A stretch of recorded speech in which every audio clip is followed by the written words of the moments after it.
Welcome to the audio edition of St. Giles in the Word for November 25th. Our readings today come from the New International Version, and we are reading Matthew 22 and Numbers 8. We begin in Matthew. Jesus spoke to them again in parables, saying, "The kingdom of heaven is like a king who prepared a wedding banquet for his son. He sent his servants to those who had been invited to the banquet to tell them to come, but they refused to come. Then he sent some more servants and said, 'Tell those who have been invited that I have prepared my dinner. My oxen and fattened cattle have been butchered, and everything is ready. Come to the wedding banquet.' But they paid no attention and went off, one to his field, another to his business. The rest seized his servants, mistreated them, and killed them. The king was enraged. He sent his army and destroyed those murderers and burned their city.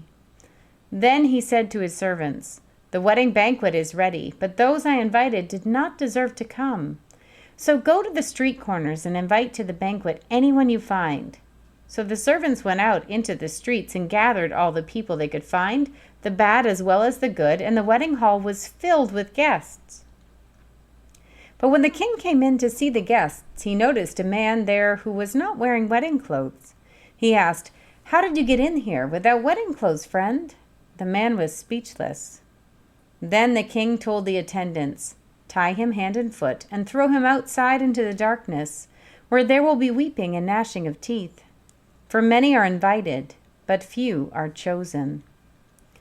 Then the Pharisees went out and laid plans to trap him in his words. They sent their disciples to him along with the Herodians. 'Teacher,' they said, 'we know that you are a man of integrity and that you teach the way of God in accordance with the truth.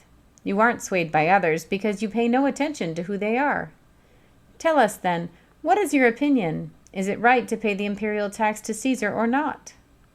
But Jesus, knowing their evil intent, said, 'You hypocrites, why are you trying to trap me? Show me the coin used for paying the tax.' They brought him a denarius, and he asked them, 'Whose image is this, and whose inscription?' 'Caesar's,' they replied. Then he said to them, 'So give back to Caesar what is Caesar's, and to God what is God's.' When they heard this, they were amazed. So they left him and went away. That same day the Sadducees, who say there is no resurrection, came to him with a question.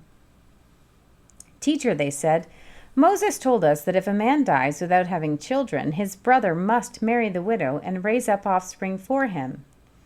Now there were 7 brothers among us. The first one married and died, and since he had no children, he left his wife to his brother. The same thing happened to the second and third brother, right on down to the 7th. Finally, the woman died. Now then, at the resurrection, whose wife will she be of the 7, since all of them were married to her?' Jesus replied, 'You are in error because you do not know the Scriptures or the power of God. At the resurrection, people will neither marry nor be given in marriage. They will be like the angels in heaven. But about the resurrection of the dead, have you not read what God said to you? 'I am the God of Abraham, the God of Isaac, and the God of Jacob.' He is not the God of the dead, but of the living."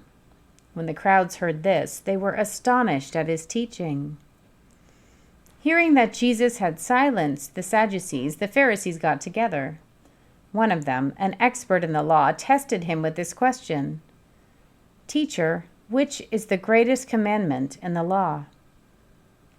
Jesus replied, "Love the Lord your God with all your heart, and with all your soul, and with all your mind. This is the first and greatest commandment. And the second is like it. Love your neighbor as yourself. All the law and the prophets hang on these 2 commandments." While the Pharisees were gathered together, Jesus asked them, "What do you think about the Messiah? Whose son is he?" "The son of David," they replied. He said to them, "How is it then that David, speaking by the Spirit, calls him Lord? For he says, 'The Lord said to my Lord, sit at my right hand until I put your enemies under your feet.' If then David calls him Lord, how can he be his son?" No one could say a word in reply, and from that day on, no one dared to ask him any more questions. We turn now to Numbers 8. The Lord said to Moses, Speak to Aaron and say to him, 'When you set up the lamps, see that all 7 light up the area in front of the lampstand.'" Aaron did so. He set up the lamps so that they faced forward on the lampstand, just as the Lord commanded Moses. This is how the lampstand was made. It was made of hammered gold, from its base to its blossoms. The lampstand was made exactly like the pattern the Lord had shown Moses. The Lord said to Moses, "Take the Levites from among all the Israelites and make them ceremonially clean. To purify them, do this: sprinkle the water of cleansing on them, then have them shave their whole bodies and wash their clothes, and so they will purify themselves. Have them take a young bull with its grain offering of the finest flour mixed with olive oil. Then you are to take a second young bull for a sin offering. Bring the Levites to the front of the tent of meeting and assemble the whole Israelite community. You are to bring the Levites before the Lord, and the Israelites are to lay their hands on them. Aaron is to present the Levites before the Lord as a wave offering from the Israelites, so that they may be ready to do the work of the Lord. Then the Levites are to lay their hands on the heads of the bulls, using one for a sin offering to the Lord and the other for a burnt offering, to make atonement for the Levites. Have the Levites stand in front of Aaron and his sons, and then present them as a wave offering to the Lord.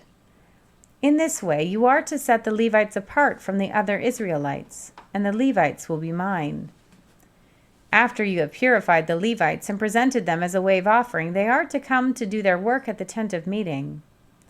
They are the Israelites who are to be given wholly to me. I have taken them as my own in place of the firstborn, the first male offspring from every Israelite woman. Every firstborn male in Israel, whether human or animal, is mine. When I struck down all the firstborn in Egypt, I set them apart for myself, and I have taken the Levites in place of all the firstborn sons in Israel. From among all the Israelites, I have given the Levites as gifts to Aaron and his sons to do the work at the tent of meeting on behalf of the Israelites, and to make atonement for them so that no plague will strike the Israelites when they go near the sanctuary. Moses, Aaron, and the whole Israelite community did with the Levites just as the Lord commanded Moses. The Levites purified themselves and washed their clothes. Then Aaron presented them as a wave offering before the Lord and made atonement for them to purify them. After that, the Levites came to do their work at the tent of meeting under the supervision of Aaron and his sons. They did with the Levites just as the Lord commanded Moses. The Lord said to Moses, "This applies to the Levites. Men 25 years old or more shall come to take part in the work at the tent of meeting. But at the age of 50, they must retire from their regular service and work no longer. They may assist their brothers in performing their duties at the tent of meeting, but they themselves must not do the work. This, then, is how you are to assign the responsibilities of the Levites." Here ends our reading for today.